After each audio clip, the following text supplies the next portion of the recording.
They had not been shooting the ball well as a team early this season, and I am not sure why you're taking that if you're Rudy Gobert. I know. That was awful. It's probably not the shot you want.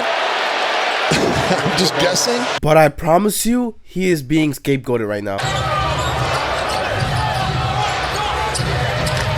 Pass inside, Diallo got the lay-in.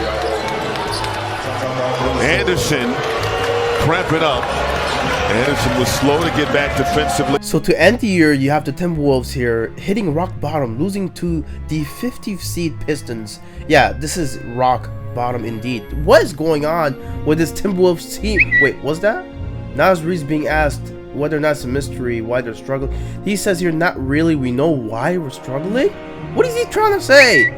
Are they saying it's Rudy's fault again? I mean, I would understand their argument there. They have a point. Pistons favor right now. Rudy just lost the basketball there. Yes, and yes, that trade was a mistake. It never should have happened. Why Tim Connelly thought it was a good idea to trade away your future for an overpaid big who could barely play offense boggles my mind to this day. Points tonight. Quick hands, Gobert. 2 seconds. He puts it up. Oh! Wait, what happened to this version of Gobert in his debut? He had 23 and 16.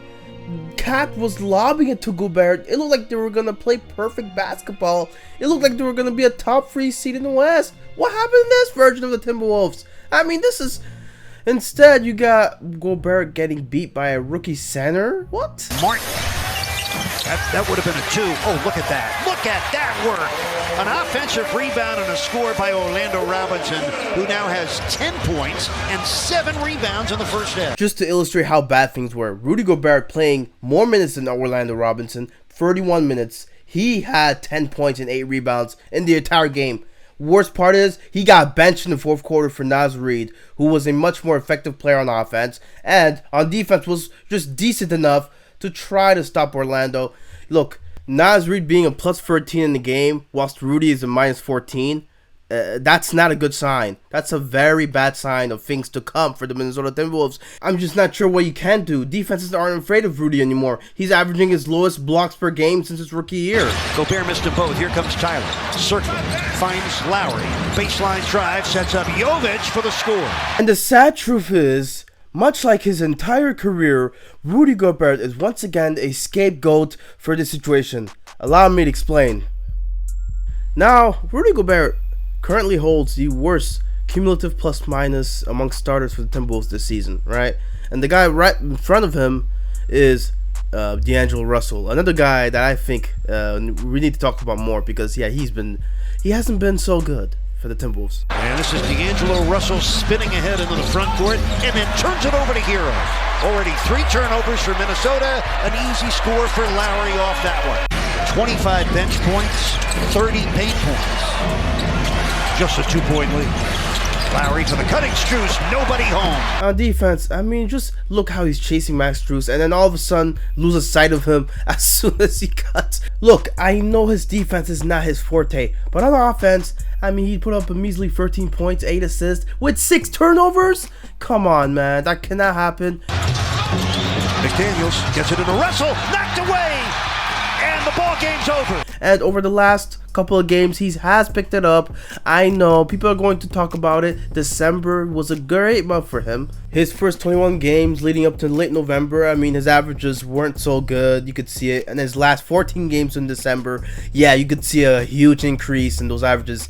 And funny enough, yeah, those were the games with and without Karl-Anthony Towns. So yeah, you could see here there's a clear difference. But the same thing would probably apply to Anthony Edwards, say, right?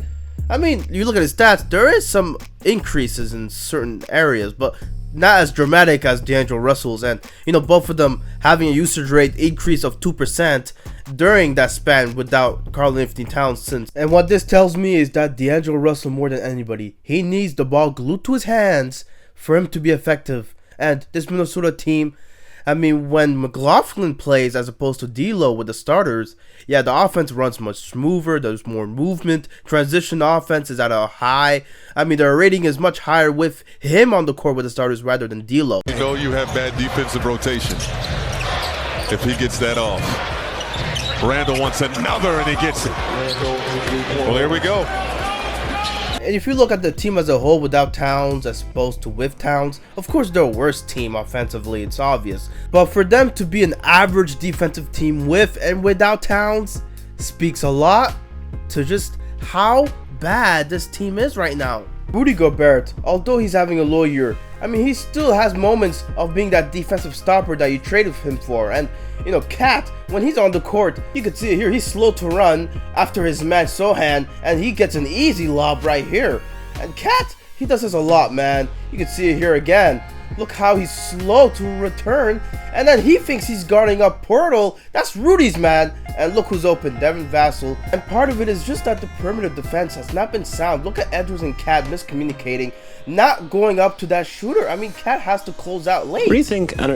Is it like a sense of entitlement, or what is it where you think that you know this team's going to give a different effort in New Orleans than they are in Miami against the shorthanded Heat team? Like, where does that come from with this group right now?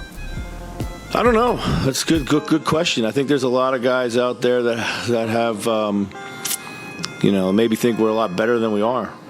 Maybe it is a sense of entitlement or whatever, but we're getting certainly tonight we got what we deserve with the way that we approached this game. So Rudy Gobert, he's a new acquisition. So when it comes to this entitlement talk, I think the coach, he's not speaking to him. He's speaking to the guys that have been there last season. The guys that are, so to speak, the voices of the locker room. And I think one guy, D'Angelo Russell, I think this is a red flag, a massive red flag. A statement he made after losing to the Pelicans. This is a statement made by a serial sore loser. Oh boy. On the late turnover, were you surprised that Zion jumped the pass? Yeah, I mean, he just ran through my guy, took the ball. He's playing football, we playing basketball. We can't touch him or guard him, so good for him. Alright, so let's analyze some of these football plays, shall we? Zion Williamson, it's a crunch time, and he's going to line up right here for an open three-pointer, and that goes in, and Zion Williamson in the clutch, he scored 13 straight points, and apparently most of these points were off of football plays. And let's just analyze what really got D'Angelo Russell upset here. And Zion takes it away. So apparently D'Lo thinks that Zion ran through his guy and took the ball. No, he just went up and did a defensive play to steal the ball, and then he went in and slammed it home. And of course, it's not surprising to see that in the offseason, D'Lo made a similar complaint about the NBA in general. Look, D'Lo, we all know that he should have been traded. He should have been dealt in the offseason. He's not at all the point guard that the Timberwolves need moving forward. And, a guy like Andrew Wiggins, which you traded for D'Angelo Russell, is a guy you would much rather have. But for Cat, I'm pretty sure, since D'Lo is a good friend of his, the team has been more reluctant to deal him off in the offseason. Look, it's no secret that these two are great friends. The truth is, if you want to go at Gobert for being bad, you have to understand why they traded for him in the first place. Why they traded for D'Lo in the first place. Why a guy like Jimmy Butler left the Timberwolves in the first place, huh?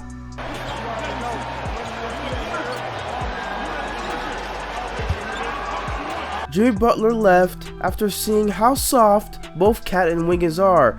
Wiggins got dealt for his best friend D'Lo. Cat and D'Lo now reunited, and Cat is now happy. You see, a lot of what the Timberwolves have done is to appease Cat and to mask some of his weaknesses, like the Gobert trade.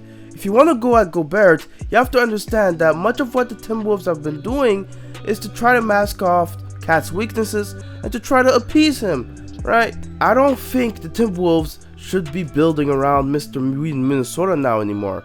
I don't think the Timberwolves should continue to appease this man. I think it's time the Timberwolves start asking tough questions, right? Karl-Anthony Towns, this season, we see a steep decline.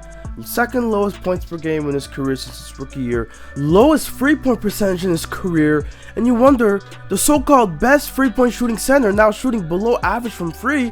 I mean, there's much better guys out there to build a team around. Cat is definitely not it. And the Timberwolves should stop before it's too late. But if you want to keep going, just know that you've been warned.